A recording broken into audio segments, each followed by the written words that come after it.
Welcome to the Deep Dive. We take your sources, distill them, and hopefully help you navigate some complex topics, maybe find some surprising insights. Today, we're diving into a really unsettling criminal case from North Carolina. Our mission here is to unpack the timeline, which is pretty grim, look at the witness accounts, chilling stuff, and the very different stories told in court. We want to give you the key details that led to the conviction. Okay, so let's get into it. Yeah, this case centers on Tahj Matthias Ji'Reh Wall. He's 27. He was found guilty of first-degree murder. The victim was his boyfriend, Melvin Hopper, who was 40. Okay. And this all happened back on May 27, 2021 in Gastonia, North Carolina. Right. And the prosecution, Kristen Northup was leading that. They laid out some, well, incredibly disturbing details, really painted a specific picture for that jury. What were the key things they focused on about the shooting itself? Well, they really hammered the sequence of events, the argument, then Wall shooting Hopper in the back of the head. But what's really crucial and frankly chilling is that Hopper didn't die right away. No. Yeah, so according to the prosecutor, Wall then shot him again, a second time, in the head. A second time. Exactly. And Northup, the prosecutor, she really leveraged that. It wasn't just a killing. That second shot was framed to show, premeditation, depravity even. She actually told the jury Wall executed Melvin Hopper because, and this is the quote, he was still alive after the first shot was fired. Executed him. That phrasing is powerful. It absolutely is. It's designed to really cement that first-degree murder charge, get rid of any doubt for the jury. Okay, so that focus on the second shot, that feels huge. But the story gets even, well, stranger, right, after the shooting. Oh, definitely. It takes a really dark and frankly bizarre turn. So picture this. Wall puts Hopper's body in the passenger seat of his car. In the passenger seat. Uh-huh. And then he just drives around for over 6 hours. 6 hours just driving. Eventually ending up in Charlotte. But it's who he encountered during that drive that just, well, it stunned the court. Okay, what happened? So during this drive, he actually showed the body to at least 2 different people. He showed the body. Yes. One was a high school friend. She testified Wall drove up to her, this was in Steel Creek, offered her a ride. They started talking, conversation turned to his love life, and then he lifts a purple blanket covering the passenger seat, reveals the body, Oh, wait. and says, quote, "Yes, I killed him." Oh, my God. What did she do? She told the jury she just wanted to get out of the car.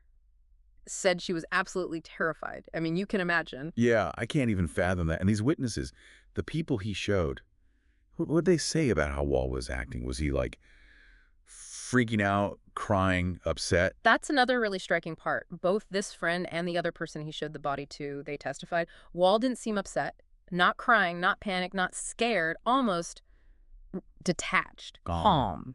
After doing that, while driving around with Yeah, wow. exactly. And that calm, almost sort of dispassionate demeanor, that was powerful evidence for the prosecution. Yeah. It suggested, a lack of immediate remorse, no real emotional distress right after. That sounds incredibly damning. Okay, so he's eventually arrested, right, after the body's found by Charlotte Mecklenburg police. But with all this, the shooting, the drive, showing the body, the calmness, how did the defense even try to explain this? What was their strategy? Well, this is where you get the completely opposite story, a counter-narrative. Wall's attorney, James Exum, he tried to justify both the shooting and that incredibly bizarre drive. No. They argued Wall had a long history of being the victim of domestic violence. Okay. Yeah, alleging that Hopper, the victim, regularly beat Wall and threatened him, and that these threats were ongoing right up until the day Hopper died. So the argument was self-defense. He was afraid. Precisely. The defense claimed Wall feared for his life. They said Hopper made a move like he was going for a gun kept in the car, and the quote was something like, "When he reached for the gun, Tahj shot him." That was their explanation for the shooting. Okay, so that's the self-defense angle. But what about the 6-hour drive with the body? How did they explain that? Well, the defense claimed he wasn't just aimlessly driving around being callous. They said he was looking for help. They even offered a quote, sort of explaining his mindset. "I was going to turn myself in, but I needed to talk to Mama first." Talk to Mama first. Trying to frame it as shock, maybe. Seeking family. Possibly. Trying to contextualize those 6 hours, make it seem less like a cold, macabre joyride and more like panic and confusion, maybe needing support before facing the consequences. So you have these two incredibly different stories. The execution narrative from the prosecution and this self-defense, domestic violence victim narrative from the defense. How did the jury land? Well, despite the defense's arguments about domestic violence and fear, the jury ultimately sided with the state.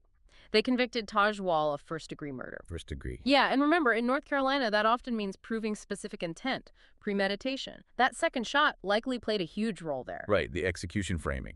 Exactly, suggesting it wasn't just a heat-of-the-moment thing, but deliberate. And that conviction carries a heavy sentence, life in prison without the possibility of parole. Wow. Life without parole. It really shows how juries have to weigh these completely conflicting stories. You have these horrific actions, but then claims of long-term abuse. Yeah. It makes you wonder, how do they balance that immediate act against a claimed history? It's incredibly difficult. How much does prior context mitigate such an undeniable extreme act? And how effectively can a defense team present that history, especially against such visceral evidence like, driving around with the body? Yeah. And, amidst all the legal arguments and the trial details, it's important we don't forget the victim here. Absolutely. Melvin Hopper. He was 40 years old. His obituary paints a picture of a really vibrant life. It said his biggest joy was family and friends. He was involved in the community, helped with a dance team, involved with Black Lives Matter moments, loved cooking, loved dancing, described as the life of the party, someone who loved helping people, just a tragic loss. Definitely sounds like it, a very tragic end. So wrapping this up, what's the big takeaway here? Yeah. We've gone through this deep dive, chilling details, right? The double shooting, that unbelievable road trip, and then these starkly opposing narratives in court. Self-defense versus execution, domestic abuse victim versus calculated killer. And the jury chose the prosecution's narrative. First-degree murder, life sentence. It really forces you to confront just how complex human behavior can be under extreme stress, under extreme circumstances. And it highlights the huge challenge juries face, doesn't it? Sifting through these competing truths, these different versions of reality, to try and find justice. Yeah, it definitely does. And it brings up a tough question for all of us, really. How do we as a society balance accountability, the need for it, with trying to understand the whole picture? Especially when there are claims of things like prior domestic violence involved. How do those factors weigh in? That's a really heavy question. It's definitely something worth mulling over. What part of this whole story stands out most to you? Yes. Only thing that I'm worried about, punch one of these pussy ass niggas in they mouth. Then they film and they'll upload it. Suckers do anything for that clout. They'll trick you out of your position if you ain't gained up and you ain't here watching out.